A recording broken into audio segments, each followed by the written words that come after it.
you'll need Pilates ball, some kind of stretchy band or even a sleeve, and some kind of towel to put under your head. The goal is to be able to lie comfortably on your back with 2 bent knees and get 2 straight arms overhead without your ribs popping up. So we can get contact with the ribs and the arms to floor. This isn't bad for me considering that I've not been moving around that long today. It's fairly early in the day. Come out of it carefully. So when you lie on your back, which is the setup, you need to make sure that you are not with the chin jutting out. So remember when you did retraction of the chin with your head sliding up the wall? We need to find that feeling with something under your head. So what you put under your head needs to be thick enough for you to be able to have your chin very slightly retracted, but not so thick that your head is really high up and you're feeling pressure on the neck. So make sure you're comfortable and you're able to give yourself a little bit of a double chin. So I'll just, for the sake of the video, put a little bit of something under my back here. So we're going to have a go at getting the spine moving and relaxed. So you're going to hang on to something. It could even be a sock. Do this regularly in class. And your hands need to be just 4 fingers apart, maximum, very close, tension on the band. Elbows bent. Now, if you're very tight, your hands will be on your forehead. If you're not so tight, your hands on the crown of the head. And eventually you can get the arms to floor as you do this. So, gentle tension on the band. Find something that's comfortable. I'm going to assume it's here, so I'm actually resting the arms on the crown of my head. Level 1, or exercise 1, 4 breaths. Try and get your ribs in contact with the mat as you breathe out. So breathe in to prepare. Exhale. Ribs down. Breathe in to prepare. Exhale. Ribs go down. When you breathe in, you're trying to fill your lungs like 2 lots of umbrellas. Forward, side and back. Even this will start to assist. 1 more.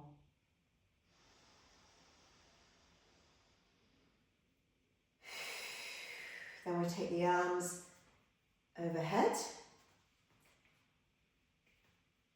Hands need to be shoulder width apart. We're going to breathe in to prepare. We're going to exhale and imprint the ribs. Ribs stay down. With tension on the band, you're going to see how far overhead you can get the arms. Concentrate on the right arm getting closer to the floor and then the left arm. So though I'm going overhead, both arms together, I'm just going to put a bit more effort into the left arm now. And think stretch. We've got 8 of these if you can. Tension on the band is quite important so we can target the muscles a little bit more. And I'm trying to push my tailbone down one end of the mat so that even my spine is stretching as my arms are stretching.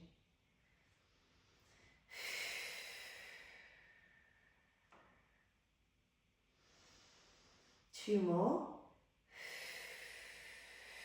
A little bit more focus on the right. A little bit more focus on the left.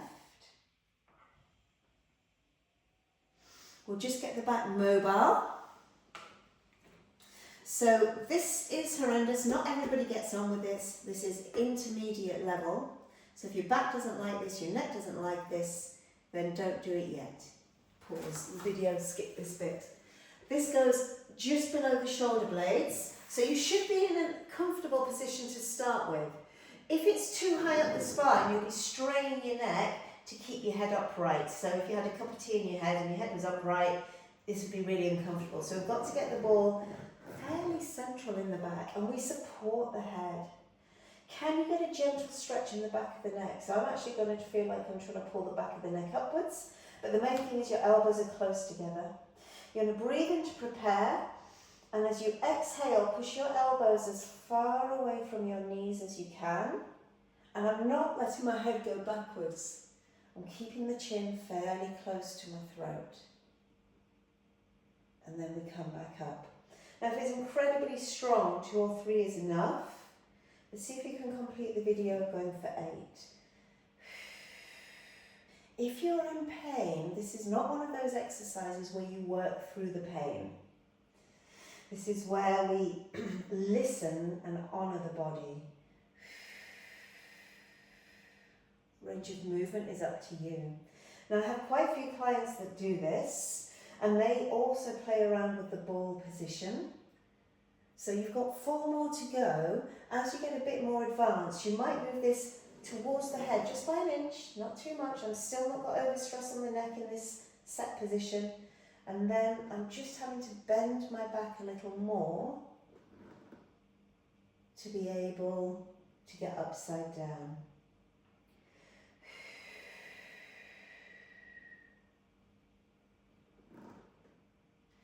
There'll be compensation going on in the lower back, so just be mindful that that doesn't feel like it's arcing too much.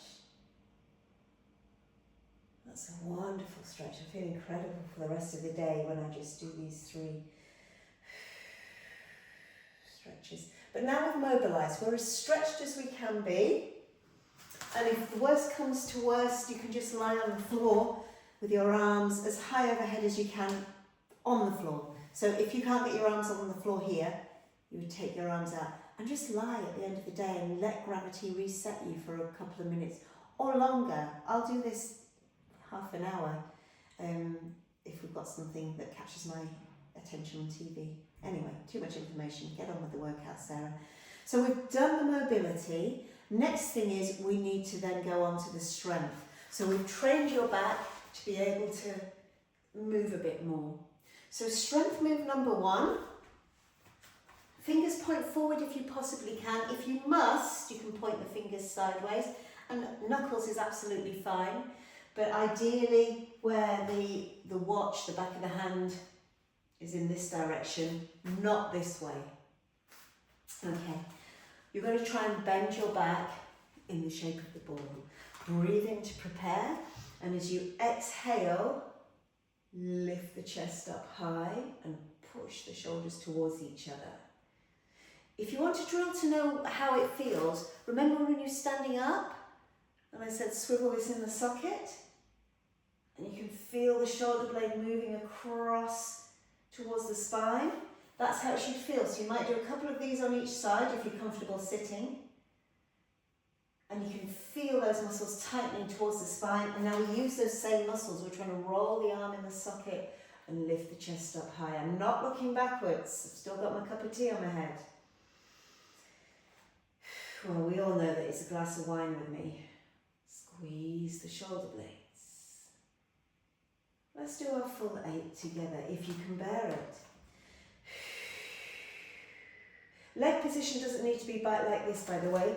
You can have them crossed, you can have them stretched out, whatever your back is comfortable with. And if it's horrible doing this on the floor, then you can do it on a bench. It needs to be quite a firm surface though. My Pilates bed would work well, but I know not everybody has one of those in their kitchen. Last one, head forward, don't look at me. Get a sense of how that feels.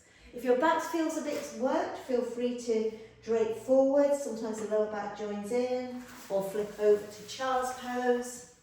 If your knees don't bend well, side point, you can sit on your Pilates ball to take the stress off the knees. But the main thing is you're just getting the back comfortable. So we've got the back working a little bit. Now we need to try and strengthen it even more. So you're going to lie on your tummy. Always squeeze the muscles of the bum, and I want your neck to be comfortable. So can you see how that my head is about out of alignment here? This is not good. I need the head along the same line as the spine. So there always should be a gentle curve in this part of the neck. So once you've found this, get your towel under your forehead and get comfy. The neck should be comfortable in this position here. Then we've got our arms, or one arm by our side, depending how you're put together. If you can't manage 2 arms by your side. Look after your back, so thrust the pelvis. I'm changing the angle of the pelvis. My pubic bone is pushing into the floor a little bit more. Most people will find that will take the tension out the back. And stretch the legs if you can. They're side points, they're bonus points. Now let's go back to these fist twists. So I'm going to take one arm off the floor and I'm going to do 4 on each side. Much harder to do here because we're working against gravity.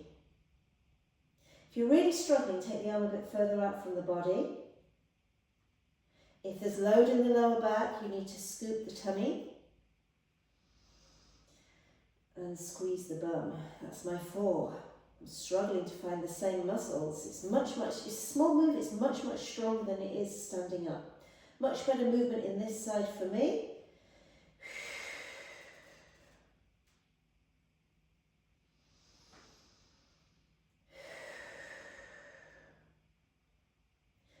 One more. And then you can either repeat it on each side, or if your back's okay, then we double it. Tension out the back. Shoulder blades gently draw together, arms come off the floor. Exhale, squeeze. We've only got one more drill.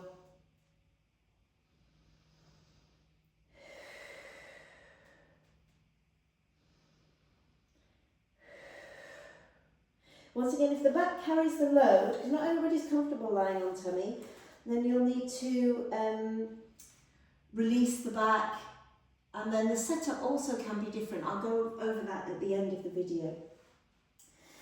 The last drill that I'd like you to do is the elbows are wide here, and the feeling is as if you're trying to pull yourself forward along the floor with your elbows. We need the shoulder blades to be able to move with intention on the back. So I'm going to ditch this because eventually we want a little bit of a lift of the chest as well. But let's break it down. You can use the towel there for the moment if you want. If the neck's feeling a little bit of work, I'll put it there just for the sake of the video. So my elbows are wider than shoulders. It's just a comfortable version where your elbows are maybe slightly further forward than your shoulders, possibly in line with them if you feel you need to, but an inch or 2 higher up if you possibly can. Depends on your shoulder mobility. Somewhere around the shoulders is where I want your elbows. And we grip the floor with the elbows and the forearms, and I want you to just pull your shoulder blades down your back as you grip the floor with the elbows, and then pull the shoulder blades up the back. So shoulders towards ears, shoulders down the back. This is your level 1. And if you've got one side that moves better than the other, as it does with me, then you might need to concentrate on the side that doesn't feel it's moving as freely. So I know that I've got other imbalances in the body. I know how to work with it all. So I've adjusted and I've freed up my right shoulder blade a bit more. Keep going, we've got 8 of these. Shoulder blades down the back. Shall we add on?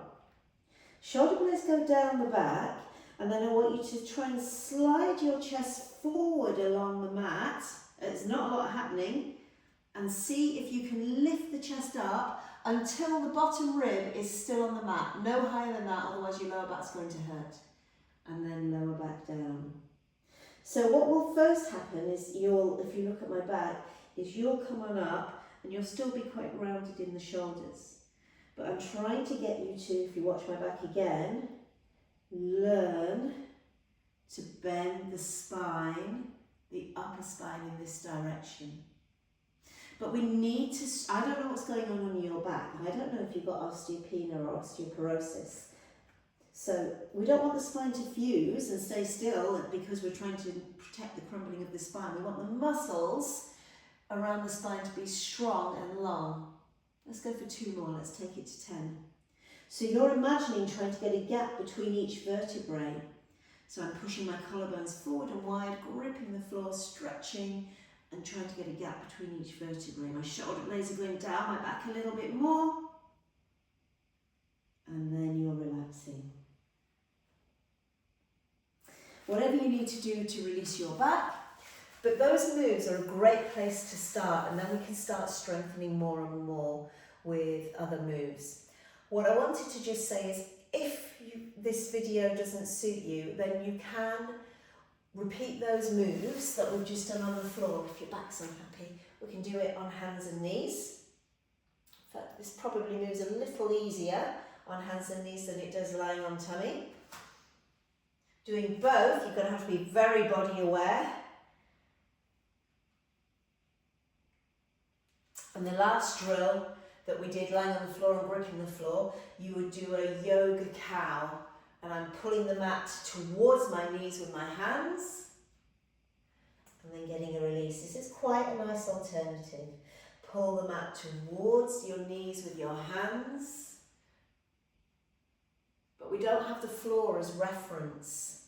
So it's a little bit tricky to know how well are you doing at bending your back this way, or are you still quite stiff and rounded?